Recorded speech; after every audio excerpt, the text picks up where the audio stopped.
Bab 243. Tinggalkan dia. Claire Sen kembali sadar dan dengan tatapan kosong dengan memegang kabinet di sebelahnya, mencoba menenangkan dirinya. Aku baik-baik saja. Tapi wajahmu terlihat buruk, apakah kamu perlu aku menelepon? Claire Sen tidak menjawab, ia mengambil napas dalam-dalam untuk menenangkan suasana hatinya.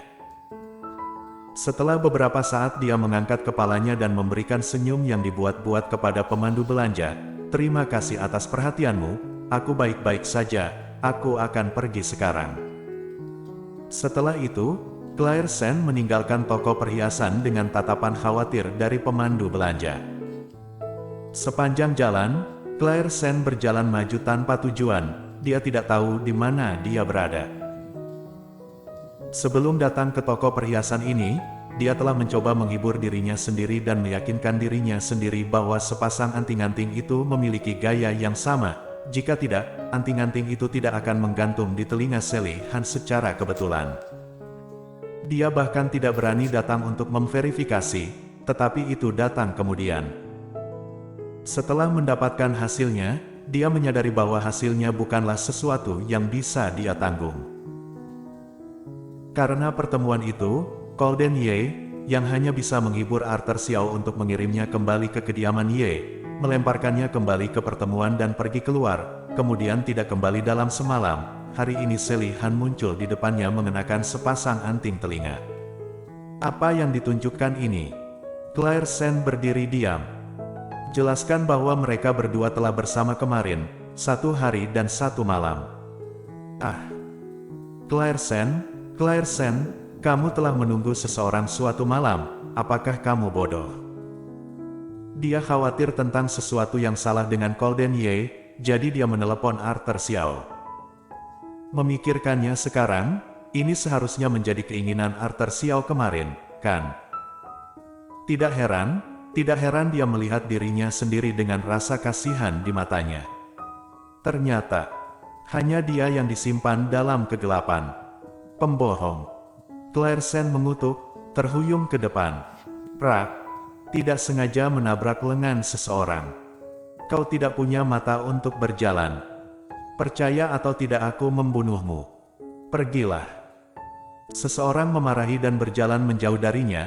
Claire Sen bahkan tidak melihat siapa pihak lain itu. Dia tidak punya waktu untuk meminta maaf.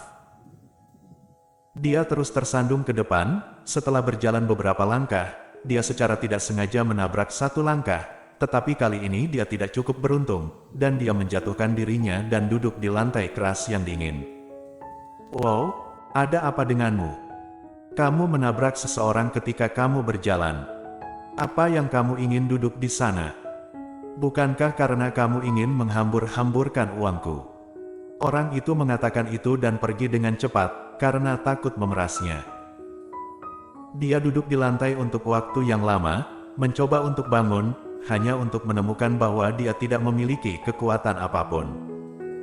Claire Sen sangat marah, tapi itu hanya masalah sepele. Apakah pantas membuatnya begitu putus asa? Claire Sen, ketika dia menceraikan James Lin, dia bisa berdiri ketika orang tuanya dengan kejam mendorongnya keluar, dan sekarang dia dengan kuat menopang lantai untuk bangun. Tetapi sepasang tangan hangat tiba-tiba menopang lengannya, dan kemudian membantunya berdiri. Dalam mata redup air mata, sosok tinggi dan kurus berdiri di depan mata Claire Sen. Pria itu mengulurkan tangannya dan menyeka sudut matanya, lalu air mata mengalir, dan mata kabur itu berangsur-angsur menjadi jernih. Claire Sen bisa melihat orang yang menyeka air matanya dengan jelas.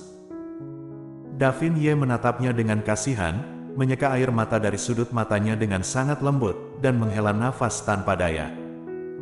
Gadis bodoh, kamu menangis seperti ini, dia tidak bisa melihatnya lagi. Air mata Claire Sen meledak seketika. Air mata itu sepertinya tidak biasa, mereka bergegas mengalir keluar. Pada awalnya, Davin Ye bisa dengan tenang menghapusnya, tetapi kemudian semakin lama, rasa sakit di matanya menjadi lebih dalam, dan dia mengulurkan tangannya untuk menariknya ke dalam pelukannya. Tinggalkan dia.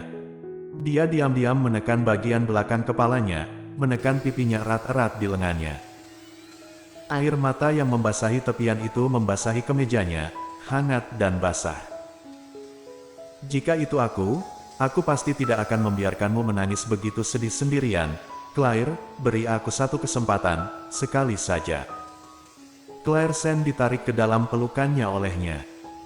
Aura aneh di tubuhnya membuatnya sedikit menolak, tetapi perasaan hangat membuatnya sangat serakah.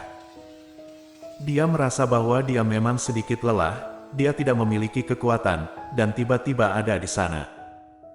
Ini adalah pelukan yang begitu hangat, dia tidak memiliki kekuatan untuk menolak. Jalan di mana orang datang dan pergi, Davin Ye baru saja memeluk Claire Sen seperti ini, terlepas dari tatapan aneh orang lain.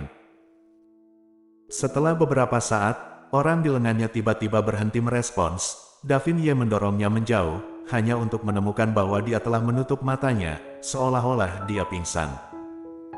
Ekspresi Davin Ye berubah, dia buru-buru mengulurkan tangan dan memeluknya secara horizontal, dan buru-buru pergi dari tempatnya. Asteris. JGR. Badai petir terdengar, langit dengan awan hitam yang tak terhitung jumlahnya akhirnya mulai turun hujan deras, disertai dengan kilat yang hampir menembus setengah dari langit. Beberapa gelombang guntur terdengar terus-menerus. Claire Sen tiba-tiba bangun dari tempat tidur. Setelah melihat lagi, dia menemukan bahwa dia sebenarnya berbaring di bangsal yang hangat, bukan lagi jalan yang ramai. Bangun! Sebuah suara lembut datang. Claire Sen mengikuti suara itu dan melihat Davin Ye duduk di depan ranjang rumah sakitnya. Dia menatapnya dengan alis lembut, "Apakah kamu sakit?" Kemudian dia datang dan menyentuh dahinya, seolah menguji suhu. Setelah menguji beberapa saat, dia sepertinya tidak bisa mengujinya, jadi dia secara pribadi membungkuk dan menekan kepalanya ke arahnya, menyentuh dahinya untuk merasakan kehangatan. Napas hangat menerpa wajahnya tanpa peringatan. Claire Sen melihat siluet tampan Davin Ye sangat dekat dengannya, dan pupil matanya mengecil. Ketika dia menyadari bahwa dia ingin menjangkau dan mendorongnya, Davin Ye sudah mundur, kemudian melengkungkan bibirnya. "Untungnya, demamnya hilang, kalau tidak aku harus mengkhawatirkanmu." Mendengar ini, bibir Claire Sen bergerak, "Aku demam." Begitu dia berbicara, dia menyadari bahwa suaranya terlalu rendah dan serak. Davin Ye tersenyum tipis, tidak berbicara, tetapi bangkit dan menuangkan segelas air untuknya. Kemudian membantunya duduk, minumlah segelas air untuk melembabkan tenggorokan, kemudian berbicara setelah minum. Tenggorokannya sangat kering, Claire Sen tidak menolak, ia bangkit dan mengambil cangkirnya, lalu minum. "Jangan khawatir, minumlah perlahan, tidak baik jika kamu tersedak." Setelah dia minum air, Davin Ye mengambil cangkir secara alami dan mengulurkan tangannya yang lain langsung ke bibirnya untuk menghapus noda air di sudut bibirnya. Tindakan yang sangat intim membuat Claire Sen mengerutkan kening, kemudian secara tidak sadar ingin menghindari sentuhannya. Hanya saja gerakan Davin Ye terlalu cepat, dia menyentuh dengan cepat, dan mengumpulkan dengan cepat, tidak punya waktu untuk bersembunyi, apalagi mendorongnya. "Kamu benar-benar demam. Ini sangat serius. Dokter bilang kamu masuk angin. Claire, tubuhmu terlalu lemah. Kamu mungkin harus tinggal di rumah sakit selama beberapa hari." Wajah Claire Sen sedikit berubah ketika dia mendengar bahwa dia akan dirawat di rumah sakit. "Aku tidak ingin dirawat di rumah sakit." Dia tidak suka rumah sakit, jadi dia seharusnya tidak tinggal di sini tanpa alasan. Davin Ye mendengar penolakannya dan menatapnya dengan serius. "Kamu harus dirawat di rumah sakit, kebugaran fisikmu sangat buruk dan aku mendengar dokter mengatakan bahwa kamu hamil." Mendengar ini, Claire Sen menatapnya dengan heran. Dalam sekejap, perasaan campur aduk di hatinya menghantam wajahnya, hampir mencekiknya. Bersambung.